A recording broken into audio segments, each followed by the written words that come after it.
Hello, good evening po. Good day sa inyong lahat.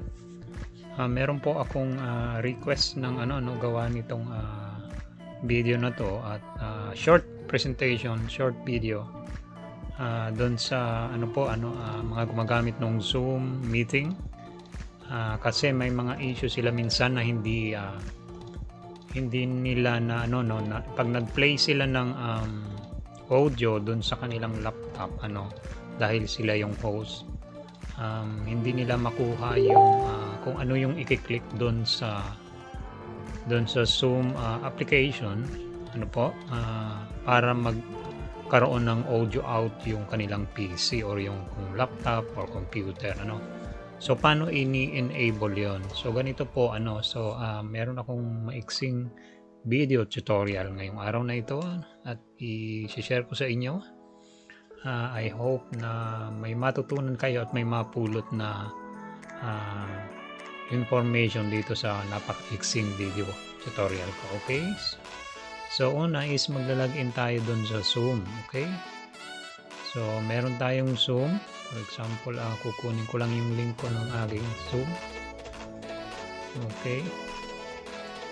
Then ipi-paste ko doon sa aking browser. Okay, so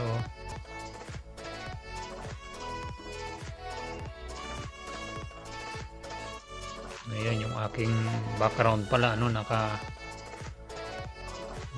pa rin enable. Ayan, maligayang Pasko. So dito is i-click nyo yung so pag nag-open tayo ng ating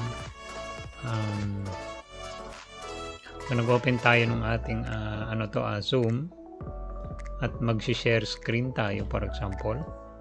So dito sa ibaba na to mapapansin nyo, i-click nyo lang yan and then may magpa-pop up dyan sa screen nyo na ganito.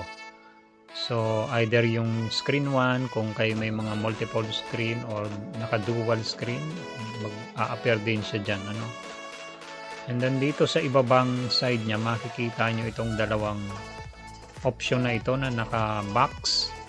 So ito lang po yung i-click nyo share sound, i-check nyo lang yan. So yan yung pinakang tip. Ito lang po yung key para magkaroon tayo ng audio output from our PC or laptop na nag-share screen tayo kung tayo magpe-present yung iba is walang audio. Ito lang yung ating i-click share sound dun sa nasa ibabang yon. Okay, and then share nyo na.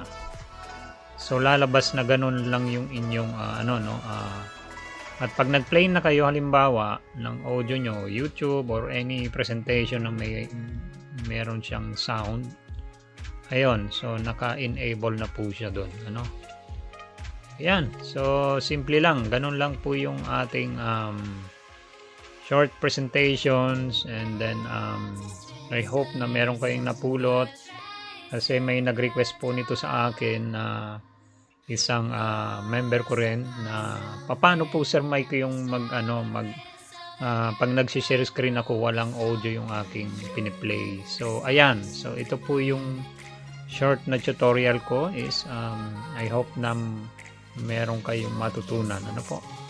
Thank you very much and have a good day. Thank you.